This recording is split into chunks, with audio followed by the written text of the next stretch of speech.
The quiet was overwhelming. No action had been taken to stop the bullying. Furthermore, no one in the WNBA had the courage or the authority to identify it as targeted harassment for far too long. Sophie Cunningham finally spoke up and voiced what fans had been yelling into thin air for months. Enough is enough. If you concur with Sophie, please leave a comment to defend Caitlin Clark. Come on. No, our league contains some very talented and well-known individuals. I'm not disparaging them in any way. Like, our league is full of terrible asses. Hell yes to that, really. That's fine with me. However, you're as stupid as __yeah when people attempt to claim that she isn't the face of our league or that without her, our league wouldn't be where it is now. The cacophony has become so loud that you are physically stupid. Tension is erupting. And suddenly someone inside is shouting out loud the discussion that used to take place in heated group conversations and hostile comment sections. What Caitlin Clark is going through is not the only thing Sophie Cunningham has witnessed. She has sensed it, and she's not going to tolerate the biggest talent in the league being mistreated, denigrated, undermined by rivals and referees who ought to be defending, not penalizing, the sport's reputation. One of the most well-known figures in WNBA history. Rams Schmaitlin is her name. Hurtland. Huh? Yes. What has it been like to witness her not just sort of change a league but also to influence women's basketball globally, not just the league? No, I believe it's fantastic. I find it hilarious that the entire world is observing her at the age of 22 or 23. Yes. Next came a time when the WNBA. Fans won't forget it easily. Cunningham's backing wasn't merely ambiguous. No other active player has dared to put themselves out there like she did. She attacked the system as a whole, not just the court. Now, the league that has benefited from Caitlin Clark's success was being blamed for not protecting her. And the flashlight was in Sophie's hand. Players in our league have tried to become more resilient. Even when I wasn't on her side, Caitlin was referred to as CCCC. For example, I am aware of the conversations Phoenix had in the locker room about, no, we're going to prove her. You get what I mean? We're going to show her the truth. I get it to a certain degree, and you're going to treat him that way just like you would with any rookie entering the league. There's simply more for her, though. Sophie's revelation is terrifying. Clark may not even need an experienced bodyguard with fighting experience to protect her from the forces working against her. Cunningham has personal experience with this procedure. This has nothing to do with welcome to the league bumps or rookie hazing. This is persistent, well-planned, and malevolent. She has experienced it. She has overcome it. Finally, she's calling it out now. Cunningham exposed it. Because she was involved in it previously, she is fully aware of what is happening. She participated in the game plans and was present in the rooms and huddles with the Phoenix Mercury. Indeed, one of those strategies involved roughing up Caitlin Clark and teaching her the truth about the W. These hits weren't arbitrary. These had been planned. Now that I'm on her squad and it's her second year, I'm wondering what everyone is doing. In actuality, it's simply too much. Too much. Additionally, if I'm claiming it's too much, it's simply because I'm over you. Even horrible, though, is what she is currently witnessing from the opposite side. Every rookie is put to the test, as Cunningham stated. However, this is a very different matter. She's looking at the vendetta from a completely different perspective now that she's wearing Caitlin's jersey. What are people doing? She inquired. Simply too much. She is correct. Yes, it is. No player has ever entered the league receiving this kind of treatment. LeBron will most likely be the nearest individual to receive this kind of care. And the sole reason for that is that he used to visit the lane and was as big as and pulling him down is the only way to stop him. They didn't try to harm him, though, even when they used to drag his ass down. They would frequently simply grab LeBron and prevent him from falling. This wasn't malicious, and it's very sad that you're all ignoring it. Oh, it's not bullying, you say. And she's not being singled out. She deserves it because she talks trash. Oh my God, the figures are honest. Of all the players in the league, Caitlin Clark has endured the most physical abuse. She received 20% of the league's egregious fouls in her debut season alone. Yes, she was responsible for 1 out of every 5 egregious calls. She has missed games because of a quad strain, 2 groin problems, and 3 different injuries. And it's no accident. It's a campaign. Every single sports anchor is also a hater. That's absurd. Without a doubt, they are not analysts. They not familiar with basketball __. What the devil are you talking about, Rick? Never in my life have I witnessed so much hatred directed at a new athlete. Never in my 43 years of life have I witnessed such hatred directed at an athlete. Oh, she's not being bullied. This is normal physicality, he answers. If you're going to be talking sir, and shoving it in my face and saying, yeah, what up, then that undersir is coming for you. Someone is going to slap you across the lips for bringing down the shot and discussing it. Undersir. However, far more worrisome is how, as Cunningham warned, these occurrences have gotten worse. From Marina Maber's shove that sent Clark tumbling to Kennedy Carter's cheap shot that strangely ended up being referred to as a common foul, to Alyssa Thomas's shoulder attack that miraculously avoided a flagrant. The officials have made their message quite clear. Nothing is being called. Sophie Cunningham is not merely conjecturing. She has 6 years of league experience. She has faced Clark in a game. Now she's playing next to her. She is also aware of what is right and wrong. No, have a look at what we have all been seeing in front of our eyes. Regarding our beloved Cece. For those who are unaware, my name is Cece Caitlin Clark, and I love her. She was essentially stating that Sophie Cunningham was discussed during the preparations when she was on the opposing side before to joining the Indiana Fever. She essentially claimed that the Phoenix Mercury players were preparing for the game and threatening to attack her. Then came the episode of Sophie Cunningham's podcast, Show Me Something, that made her a household name. She didn't mince words. She actually revealed Auntie Clark's full plan. I get really annoyed when people say, she yelled, I'm not the league's face. It wasn't just talk, though. When Sophie gave Sheldon a hard foul that started a full-blown brawl, Sophie stood by it on the court. It went beyond simple retribution. It was a message for all of the WNBA's haters. You have to deal with me if you tamper with Caitlin. The others didn't call after the first half. It was time to kick someone out. The others didn't call either. That's right. I recall that. They didn't. I then said, all right. 3 individuals gave her a full body chest. 2 individuals say, oh, it's fine. I'm thinking, if that was anyone else, I would have been booted out of the game. I know that for sure. I'm a little sassy, but like so are they. Your leash is shorter, though, 'cause they literally, I don't even have a leash. I just have a freaking collar and a hand on it. Anyway, so there was like 45 seconds left. The girl stole the ball, and I was running back, and I was like, we're up. I'm not required to foul. And I said, just give her up. Additionally, I said, okay, so what? Last second intrusive thoughts. I was like, fuck. And guess what? Fans adored it. Her TikTok blew up by 600,000 followers in 2 days, and her jersey was sold out. Sophie wasn't just a fan. She became a movement. People weren't just applauding her. They were calling her the enforcer, which the league sorely needed. They also put their money where their mouths were, purchasing every last bit of Cunningham merchandise until retailers were forced to slap a sold-out sign on it. I went from, I believe, like, followers. 350,000 and maybe 200,000 on TikTok. You had 200,000 on TikTok a month ago. No. I know. Before the fight, I had about 350 on 100,000 on Instagram over the course of the night, or over the course of a day and a half, over 1 million on both. It's insane. And I love myself. I understand, I love myself, and I was over it. Sophie Cunningham didn't stop at players.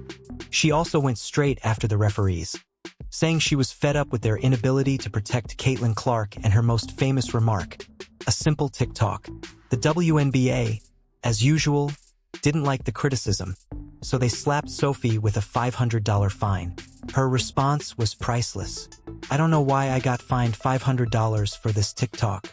I find this amusing, she remarked mockingly. Like, okay, you got it, buddy.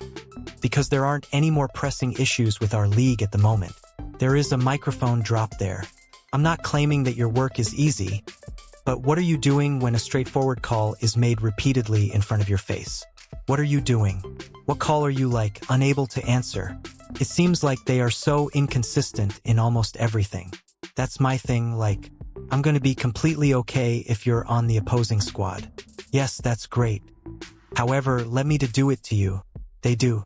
Do you understand? So you want consistency? Yes. I believe that players throughout the league and new fans nationwide are asking, what's going on with the referees? And I'm saying, I don't know, and you finding me $500 is not going to do.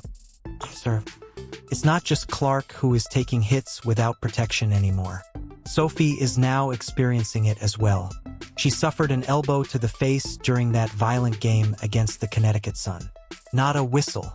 During a scramble versus the Sparks in another game, she was grabbed by the neck. No whistle once more. Different verse, same tune. Anyone who dares to stand up for Caitlin Clark now faces the same fate that formerly only happened to her. Sophie is heading straight into the flames without even flinching, and that pattern is spreading like wildfire. Cunningham doesn't hesitate to speak up about things that others avoid. WNBA locker rooms with the green-eyed monster. Jealousy. Sophie is using a megaphone to attract attention to the issue, but the majority of players steer clear of it. Let's face it, there are a ton of receipts. Clark was the clear favorite in the 2025 All-Star selection. Popular favorite far ahead of every other player. Surprisingly, though, she hardly made it into the top 10 in guards player voting. Dick Vitale described it as pure jealousy since it was so absurd. Sophie concurs. The resentment doesn't end there either. In interviews, a few players have made dubious statements. When Clark was injured, others essentially rejoiced. However, these small-minded individuals did not understand. And this is where Sophie excels. Everyone is lifted by Clark's ascent. Increased pay, improved planes, high viewership, and arenas that are sold out. Everything is. The Caitlin Clark effect is to blame. The WNBA and its referees are currently dealing with one of the largest pandemics and epidemics in sports history. They are awful. Okay. They have a terrible referee scenario. The officiating staff struggles to make accurate calls. Even after spending a great deal of time looking at something, individuals still make mistakes. Additionally, they won't criticize these players for attempting to remove the league's best player. The league's biggest gem, which will eventually make all of these players the commissioner and this money, all these people. They won't officiate, I guess. This is where things start to get truly unsettling. Sophie is raising the alarm after witnessing it firsthand. No one is willing to explain why Caitlin Clark is missing significant portions of her second WNBA season. 14 games missed, 3 different soft tissue ailments, quad strains, left and right groin strains, and no one is making the connection. She even missed her hometown All-Star game and the Commissioner Cup final. This woman didn't miss a single game during her 4 seasons at Iowa. Not a single absence throughout her rookie season in the W. She is currently not on the court in the most important moments in the league. It's not unlucky. That is the result of unrelenting, uncontrolled targeting. And you were thrown out. It was a 2-on-1 situation. Yes, I was thrown out. Did she? Yes. Then everything is okay. But in a circumstance like that, does Caitlin approach you later and say something like, look at Sophie standing up for Caitlin because the entire thing on the internet was like that? This is really awesome. However, but she went into the locker room and I believe she said, finally, someone. Otherwise, I thought, dude, I got you. However, I believe that caused our team to come together as a whole, and everyone said, no, we have to have. It was fantastic. Yes, but it really was. Everyone seemed to agree that we must defend one another, and it's not just fans and commentators who are beginning to realize this. Colin Clark, Caitlin's brother, even made a brief online post accusing the referees of causing her most recent injury. The message remained evident even after he erased it. The family also witnesses it. Sophie doesn't require social receipts from the media to get the truth. She is experiencing it. She's lying on the ground. Referees are staring blankly into space as she watches Clark take hit after strike. The league's silence is deafening. Sophie, though, isn't going to keep quiet. There are a couple of girls asking stupid questions, and there are a decent dozen that say, "All right, dude. Do you think someone would be required to refer to basketball differently if they had always called it men's basketball then switched to women's basketball, solely because of the style, physicality, and other factors?" This isn't just chatter, though. Both on and off the court, Sophie Cunningham has taken action. She has taken on the role of Clark's shield, taking the heat, throwing elbows, and absorbing fouls. She is currently among the league's most fouled players, on par with Aaliyah Boston and Caitlin Clark. However, she has doubled down rather than backed down. She is demonstrating to the league that they must first deal with her if they plan to continue to attack Clark. The supporters are consuming it as well. Sophie's adherent count has skyrocketed over 1 million on Instagram and TikTok. She has signed well-known contracts with Arby's, Ring, and Adidas. Under Colin Cowherd's network, The Volume, she even started her own podcast, Show Me Something. Her support of Clark has become a full-fledged brand. The main thing that bothers me the most about female referees is how emotional they are. Like the men, no, the NBA officials like the mother of the NBA players more than anyone else. I worked in broadcasting just like I did. I've attended games.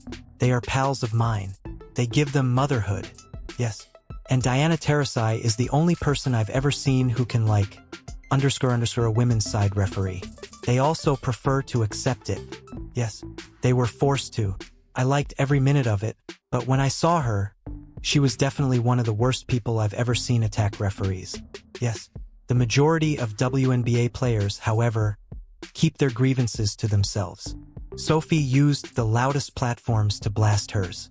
That TikTok criticizing WNBA referees has gone viral. 1.3 million views and growing. Her sales of jerseys through the roof following one courageous act of Caitlin's defense. Almost immediately, she went from being a role player to a fan favorite. However, becoming viral isn't the only goal here. Millions of followers who have been watching Caitlin Clark suffer harassment and wondering why nothing is being done about it are now going to have a voice. Now, someone is, and it's functioning. What makes Sophie Cunningham unique is as follows. She sees the wider picture. It is impossible for the WNBA to continue to capitalize on Caitlin Clark's success while watching her suffer. The key to your league's continued relevance is not destroyed. You will stop at nothing to keep her safe. Sophie is aware that the WNBA may miss its greatest chance to connect with a wider audience if nothing changes. This is not a minor problem anymore. It has to do with existence. Now, as for the referees, I'm not saying that they're emotional like the men and women, but regardless of gender, they are too emotionally invested and can't handle it. I'm wondering if this is something new to the WNBA or if it has always been this way. Caitlin Clark's value is incalculable. Her rookie trading card just sold for $660,000, which is more than 8 times her current salary. That's not just hype, that's history. Every missed foul, every cheap shot, every dubious no-call is like setting a match against the future of the league. Sophie is aware of this and is risking her life to prevent it. The $500 punishment is insignificant in comparison to the millions of dollars she now has in marketing power. Sophie's viral foul guarding Clark gave her a household name in addition to making headlines. She has demonstrated that bravery and common sense can work together to great effect. Let's look at this picture right now. ESPN and all of these talking heads are fools if you don't realize that Caitlin Clark makes a difference wherever she goes. She didn't participate in this game at all. In reality, this was Angel Reese's Barbie game. However, notice how many people attended this game merely to watch Caitlin Clark sit on the bench. Now, Sophie Cunningham has taken the action that the WNBA's leadership ought to have taken months ago. Made a decision.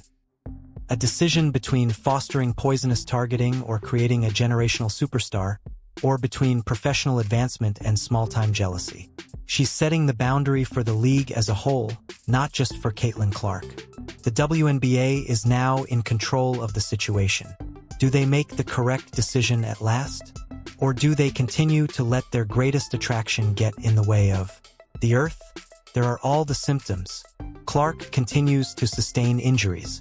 The targeting is still going on, and the authorities are still in the dark. But at last, someone is holding them responsible. At a time when the WNBA's credibility is eroding, Sophie Cunningham's voice is rising. Additionally, the league will lose a lot more players if they don't make a quick change. The future will be lost to them. When Sophie sees the storm approaching, she charges directly into it rather than running away. She stood tall while others remained silent. If you concur with Sophie, please leave a remark. Keep Caitlin Clark safe. To ensure you don't miss anything, like, subscribe, and enable all notifications. We'll see you in the next video. Click the video on the screen.